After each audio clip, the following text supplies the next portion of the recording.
Hello, I'm Aloysius with Haunted Harbor Tours, and welcome to the second video. I know the previous one said it was the second video, but some editing problems occurred with the crumbling church, and that's the one we're going to hit today. Now, before I begin, I want to point out I have a new web camera. I have a microphone now. Isn't that exciting? And obviously, if you notice, there's a change in the color palette. I've been messing with things, and I feel this is the creepiest vibrations I can create in this video, with this primary hue going from yellow to red to blue. I hope it gives you a bit of an unsettling feeling watching this video. Please let me know if you are a little unsettled by the strangeness, the darkness, and the light, and all of this in this video. Let me know in the comments if you feel this works. I also am very excited to say that I have finally sent out a bunch of invitations and test runs to various editors on Fiverr. And one in particular stood out, and she was the editor that did the previous video that you have seen uploaded. I want you all to thank in the comments Dina Tran, who is my new editor, and I am very glad to have you. Thank you so much for all your talented skill and craft. And I have a story of witch trials for you, but I feel it is crucial that before we get into this, we talk about the spread of Christianity in 1200 AD, Bristol, England, and the way they treated a lot of the indigenous people who had more multi-theistic beliefs. Because when we talk about witches, especially the Christian perspective of witches, it always comes with this idea that the witch is opposite to God, and therefore evil, therefore part of the devil, right? And for example, I'm just gonna point to these things on my table over here. Which of these makes you feel the most discomfort? Is it the creepy triplets? Is it the googly eye skull? Ooh, or is it the Ouija board hat? The Ouija board hat that I wear on my head every day on tour. And I'll tell you something about this Ouija board cap. I love it. Because usually when I'm starting my tour and I begin taking people through the city of Annapolis, I'll hear somebody speak up and, oh God, this guy has a Ouija board on his head.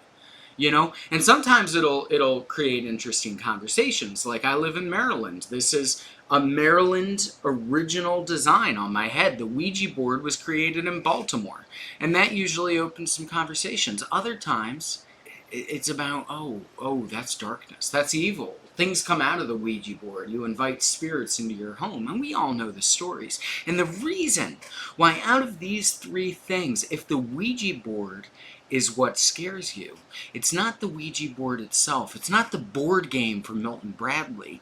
It's the dark, evil, twisted stories that you've heard that make you think that this in particular is a wicked thing. Stories have power over us, right? And we know we learn through stories, right? Folklore and legend, right? Regardless of whether or not George Washington ever chopped down a cherry tree, we know he will never tell a lie, right? That's the legend of George Washington. And we learned it through a story, regardless of whether or not it's true. And so, too, can be stated for witches. I've studied horror and macabre and world religions, and I will tell you, to a person of multi-theistic beliefs who does not believe in a singular one deity, they are as opposite to Catholicism or Christianity as a Buddhist. They're just other than. And so therefore it's important that we talk about that. And it's important that we talk about that because this story from Bristol, England in 1200 AD is a story told from a Catholic priest. And it is a story told specifically there to create fear of the rural multi-theistic religions that were already in England when Catholicism arrived and was trying to convert people to the Christian faith. And there are a lot of stories that come from it. This is just one of my favorites. And of course, it's based in part off of a true story that can be found in witchcraft in Europe. And it's a true story in that it was told honestly from a priest. It's vilifying witches. It's definitely the portrayal of a witch in this early chapter is not the true nature of a witch. I've decided to go a little off script with this since it's already veering into the absurd and it's already dealing with the witch as a vampire kind of trope. I'm going to claim my own version of this story, and I think I have right to do that considering it is folklore anyway. This is not the original story as I have originally read it. This one, it could add a little more flair. It could add a little more horror. The version the priest had back then wasn't really up to my standards. So here we go. Bristol, England. A new priest arrives, ready to take a small rural town and minister to them. And he's meeting all of his patrons, and over the next couple of months, he's welcoming people. You know, he's getting his altar boys, his deacons. He's doing his Christian thing. You know, he's visiting homes and all of this. But there's one woman who he sees around Bristol who seems to have nothing to do with the church. When he goes up to talk to her, she just continues on her way. She's young, she's beautiful, long raven hair, and she has a very sour attitude to her. And she never treats the priest with any kind of respect. And then one day, she comes to him. She comes into the church and she says, Father, you have got to help me. You must help me.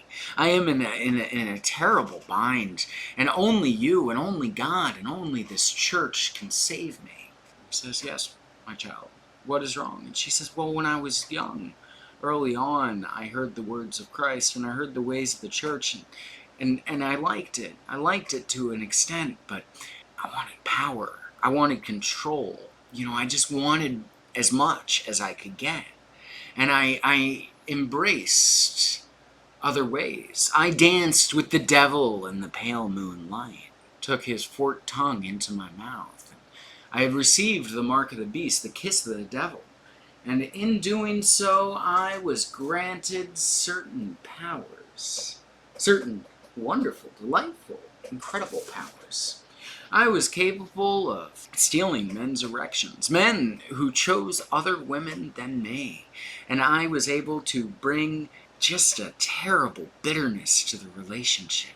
And when the women came to me, and when these young women who had taken a man that was rightfully mine came to me and asked me for help, I would crush down some vegetables and all of these roots and various things, and I would give them to them, mandrake. I would hand them to them and say, well, this will give you an erection. This will give your husband what he needs. And they would become addicted to it. And I would require them to take more and more and more as I am seeping their energy and taking it for mine and bringing little discord and curses to their relationships in the doing. And I would take other older men and I would saddle them and put a bridle in their mouth and twist them into horses at night, hooved horrible creatures, and ride them across the England countryside. And it has been a wonderful, wicked, evil life, and I have enjoyed it greatly.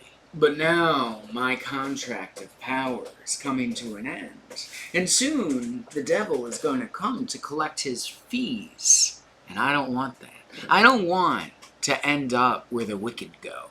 I don't want to become one of these terribly twisted creatures that has no hope for survival. Please, Father, I know the devil exists, and therefore I know God must too, and I have been looking at the words of Jesus, and I know that Jesus exists for the sinner. He is not as concerned with the good man as he is with the sinner, and so too must you, right? Please save me from this devil. Save me from the curse I am bringing upon myself. And the priest thought about it for a moment. Oh, get out of here. You picked your fate. Fuck off, you know? Just go, you witch, you know? And she says, but isn't it God's way to what?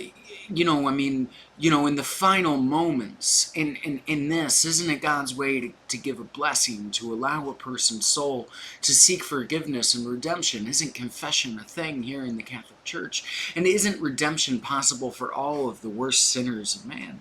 And please, I'm telling you, I am seeking redemption. I am seeking forgiveness. Please, save me. And the priest again thinks about this. He goes, alright, yeah, fuck it. Yeah, why not? You know what? Okay, we'll help you out. And it's early morning yet. The devil's coming for her at midnight. And so they have a whole day to prepare. And he goes out and he gets as many of his altar boys as possible, his deacons. He writes to the cardinal, although that letter's probably not arriving for a while, but he gets as many of the local men as possible to fill the church. They start nailing in the windows, as if it's a modern day zombie invasion. And they take the pews and the chairs, and they lean them up against the stained glass windows. This beautiful Gothic church with vaulted ceilings, just one of those gorgeous kinds of churches. And they bolt down the doors, and they barricade, and they do everything they can. He takes the incense, and he walks around the church with the Catholic incense that they use, and sprinkles holy water outside, and really just prepares for the worst. And as the sun sets, all of the men in the church gather for prayer, and the witch even joins in this prayer. And the night gets later and later, and the sun is completely gone, not a single light left in the sky, and all that's there is a dim crescent moon with not a single star. They know that night, through only the top of the bell tower is exposed. For only moments they step out and they notice not a single star in the sky. And they go in and they lock that bell tower, and they lock themselves in the church, and they're prepared, they're ready. And when midnight hits, there's a knock at the door. The priest comes and says, "Be gone! Be gone! This church is closed until the sun rises tomorrow. Be you man, seeking prayer, seeking consolation, seeking confession. Come back tomorrow when the sun is out, when the good things, when the things able to be in God's light still remain on this planet. But if you be something foul, something twisted, something far from the light of God, then be gone with you.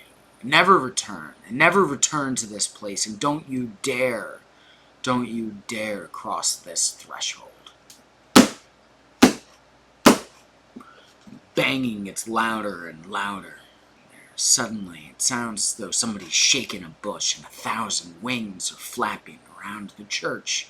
But it's as though it's amplified through speakers. It's loud and it's noisy, and the wings sound as though they're the size of a Buick. And the flapping is incredibly loud, and they're now scratching at the stained glass windows. And a hand smashes through one of the windows. It's a clawed black hand with talons. It's as though with these sharp fingernails. These black talons are not the hands of man, but of wicked, twisted birds. They burst into flames. They ignite into flames. And there's a horrible, terrible shriek that is anything but human. And the hand withdraws itself. And the priest and the deacons and the altar boys and everybody there begins to pray, except now the witch is screaming, "Let me out! Let me join them! I must go! I must fulfill my contract!" And they grab her and they chain her and they throw her onto the altar and they begin to pray. All of them praying, "God, God, make us last through this night. Send your light, make the devils be gone." And the banging is louder and louder, and giant wood ships are flying off, and the church begins to act as if there's an incredible weight now sitting on top of it. And of course these vaulted ceilings with their flying buttresses, they're there to hold as much weight as humanly possible. The pebbles and stones begin to fall. And as these pebbles and stones begin to fall, bigger and bigger rocks, the church is shaking. They hear the creaks and the sounds of stone as though it will soon crumble all around him. And more black taloned hands are shooting in through the stained glass, and the wood doors won't hold much longer. And there's flames igniting all around the windows, and the pews are now catching fire as these demons withdraw their hands. And the witch, though bound and chained, is screaming, "Let me free! Let me join them! I need the power!" And the priest is praying louder and louder, but the deacons and the altar boys and all of them seem as though they're giving up. And finally, one of the altar boys runs up and grabs the priest by his robes and says, "How much longer of this can we take? It's only been 30 minutes since midnight, and already the church is standing to crumble. Already this whole thing is going to destroy around us. How much longer of this can we truly take? The tower will crumble, the church will fall, and then we will be standing in ruins. Right now we are protected because we are in God's home. We are in God's church. But when we are standing in the ruins of the crumbled foundation, we are no longer in hallowed grounds. We are no longer protected. What will happen to us then?" And the priest, he drops down as though he's completely defeated. And he stands and says, "Well, there's only one thing we must do." And they unlock the witch. They throw open the doors and they throw her out. And they watch these terrible creatures, these twisted, horrible mutations of animals, these giant birds with human figures and long tails, sharp snouts with pointed teeth, grab her up and pull and twist, and they carry her off to a carriage. Giant mammoth men standing there with red flesh staring, laughing as they drag her off to a chariot. And these chariots are mounted with large skeletal horses and incredibly massive skeletal wings, and they fly up into the night and they carry her off to the crescent moon. You may be wondering, what is the story of the creepy triplets? I'll tell you, they even have names. I, of course, didn't paint them. But this one is creepy, this one is weepy, and this one is Katya. Now these creepy little twins, they crawl out of my paintings at night. And they find people sitting around campfires or sitting in a house when their power's out during a thunderstorm. And they're listening and waiting for somebody to tell the story of the hook-hand killer. And that's when they begin to giggle, and they begin to laugh, and they begin to bring their little agents of discord, their little chaotic destruction upon the home. These creatures hunt people who tell boring-ass ghost stories that everybody's already heard, goddammit, and they will get you. So be sure to like and subscribe and join me for more terrible stories. For you don't want to be the person boring everybody to death with the story of the hook-hand killer and accidentally summoning Creepy, Weepy, and Katya. I'm Aloysius with Haunted Harbor Tours. And though this story contained a bunch of embellishments, my ghost tours in the city of Annapolis do not. I am a history-first, research-oriented tour company. And if you have enjoyed yourself today, let me assure you, you would have a fantastic time in the city of Annapolis, walking with me and hearing the true tales of Maryland, the witch trials of Maryland, and many other wonderful stories. So please come to Annapolis someday, and I look forward to seeing you.